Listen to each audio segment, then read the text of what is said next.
সুন্দর বাংলাদেশ বিনির্মাণের জন্য প্রধান উপদেষ্টা অধ্যাপক মোহাম্মদ ইউনূস জনগণের হাতে চাবি তুলে দিয়েছেন বলে মন্তব্য করেছেন পার্বত্য চট্টগ্রাম বিষয়ক উপদেষ্টা সুপ্রদীপ চাকমা। বিকেলে রাঙ্গামাটি জেলা প্রশাসক কার্যালয়ের সম্মেলন কক্ষে এক মতবিনিময় সভায় এই মন্তব্য করেন তিনি। বলেন, দেশের জনগণই ঠিক করবে আগামীর বাংলাদেশ তারা কেমন দেখতে চান। অন্তর্বর্তী সরকার সুন্দর একটি নির্বাচন উপহার দিয়ে জনগণের হাতে দেশ পরিচালনার দায়িত্ব তুলে দিতে চায়। তারই অংশ হিসেবে গণভোটে হায়ের পক্ষে প্রচারণা চালানো হচ্ছে। ভোটারদের নিরাপত্তা নিশ্চিত করবে সেনা, পুলিশ সহ আইন শৃঙ্খলা রক্ষাকারী সব বাহিনী। ভোটকেন্দ্রে নজরদারির জন্য সিসি ক্যামেরার পাশাপাশি কর্মকর্তাদের বডি ক্যামেরা থাকবে বলেও জানান তিনি।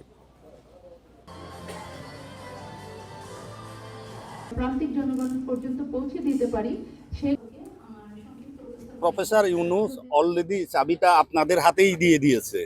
এখন আপনারা কিভাবে খুলবেন, কিভাবে বন্ধ করবেন, এটা আপনাদের দায়িত্ব। এবং আমরা উদ্বুদ্ধ করছি প্রত্যেকজনকে যে এই ভোটে আপনারা এমন কিছু করবেন যাতে ভবিষ্যৎ বাংলাদেশ সুন্দর হয়।